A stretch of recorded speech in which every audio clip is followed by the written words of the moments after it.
What's up, horror freaks? I'm your undead horror guide, Boney Stiff, and welcome back to the Emporium of Dread. Play with us. Tonight we're back with another episode of Horror on the Tube, taking a trip back to the 1950s, or at least HBO's version of it.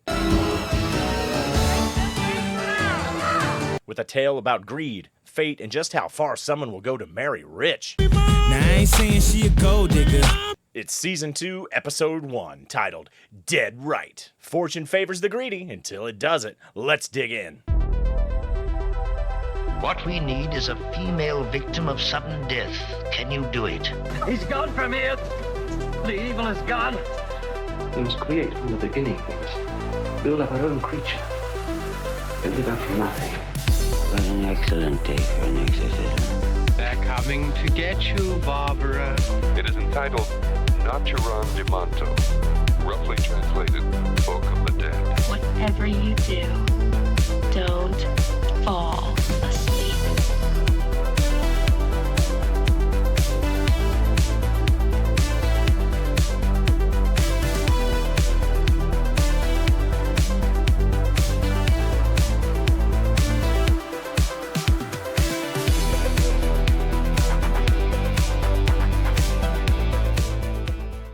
This episode spins the tale of Kathy, a money-hungry secretary who will do anything to marry rich. A fortune teller tells her she'll marry a large man who will inherit a fortune and die shortly after.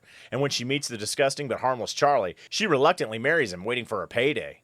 Before we dive into the greasy, grimy details, let's take a look at where this twisted tale came from and who brought it to life, and why it's one of the most memorable episodes of Tales from the Crypt. Make it a stiff one, Buster, and make it snappy. Like most Tales from the Crypt episodes, Dead Right has its roots in the gruesome world of EC Comics. This story first appeared in Shock and Suspense Stories number 6, published in 1952. Now, if you're new to EC Comics, here's the deal. These were pulpy, violent, and way too edgy for 1950s parents, which led to a moral panic, congressional hearings, and eventually the creation of the Comics Code Authority, aka the Fun Police. Nip it in the bud. But before all the nonsense, EC pumped out some of the best horror and crime stories ever, including this little gem. The TV episode sticks pretty close to the comic's plot. A greedy woman marries an awful man for his future fortune, only to get a nasty surprise.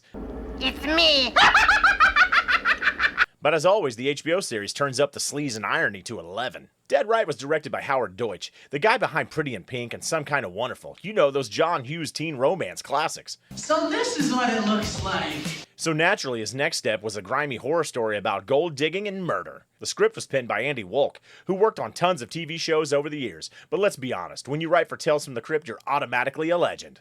This episode was Season 2's premiere, which meant HBO wanted to kick things off with a bang, and by a bang, I mean a grotesque Jeffrey Tambor in a fat suit. Hey, what are you doing, baby? You can't escape it. We got a special connection. And one of the most brutally iconic twists in the series. HBO wasn't playing around with this one. They got some big names for this episode. Demi Moore plays Kathy, and this was right before she blew up in Ghost and became one of the biggest stars of the 90s. Here she plays the ultimate social climber, and you can tell she's having a blast doing it. Along with her co-star Jeffrey Tambor as Charlie. You probably know him from Arrested Development or The Larry Sanders Show, but here he's absolutely revolting. Between the makeup, the sweat, and the overall creep factor, this might be one of his most terrifying roles.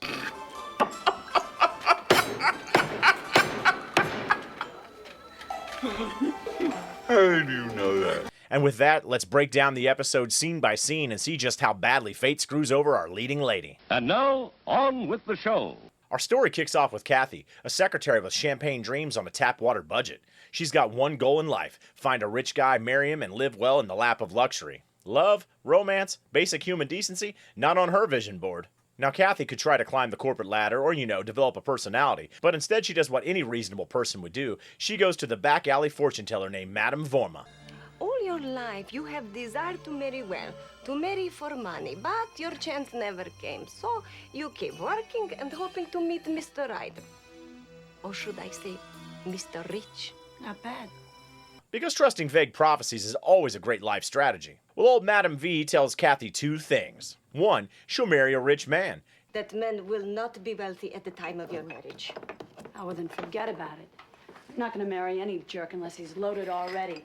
And I'm talking big money.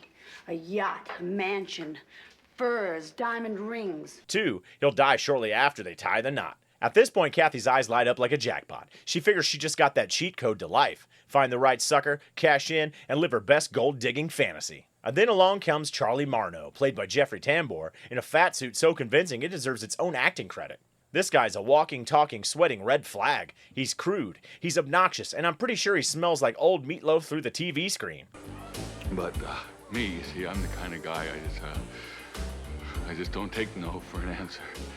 And how about never? Kathy takes one look at Charlie and is ready to burn the fortune teller's shop to the ground, because not only is he repulsive, but he's broke too. But then she remembers the prophecy. Charlie must come into money, right? Because otherwise the fortune teller would be full of crap. Not that there's a history of that or anything. So with all the enthusiasm of someone agreeing to a root canal, Kathy marries Charlie and waits for nature to take its course. Then bam, plot twist. Hudson Automat Chain takes great pleasure in presenting you, our 1 millionth customer, with a check for $1 million.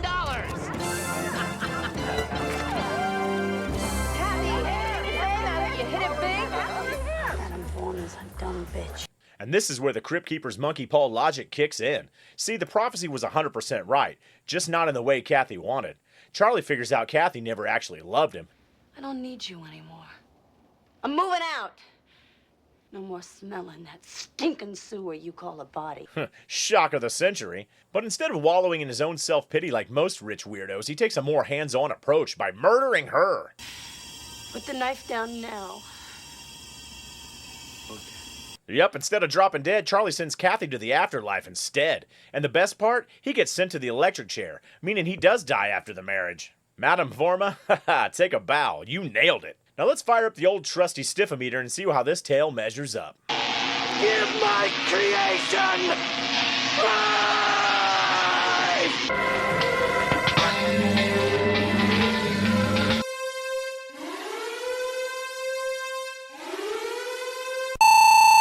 Oh yes, Gold Digger's worst nightmare. This episode is a chef's kiss lesson and be careful what you wish for. Dead right is Tales from the Crypt at its best. Darkly funny, dripping with irony, and packed with over-the-top performances. Demi Moore gives us Gold Digger perfection, and Jeffrey Tambor absolutely disgusting. A 10 out of 10 performance. Well, that's another Tales from the Crypt episode buried deep in the vault. Moral of the story? If a creepy fortune teller gives you life advice, maybe you don't be a greedy dirtbag about it. But hey, if you got a thirst for more twisted TV terror, make sure to check out my Horror on the Tube playlist. I've covered plenty of other spooky episodes, so catch up on anything you've missed, because much like a cosmic blob on a dinner rush, I'm only spreading faster.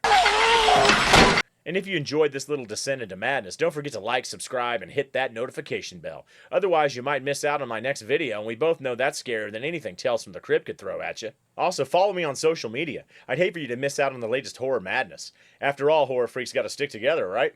Haha. Alright, well until next time, keep the lights low and stay stiff. I predict the future. Next week, you'll be in the same time, same place, same station. Warning signs of satanic behavior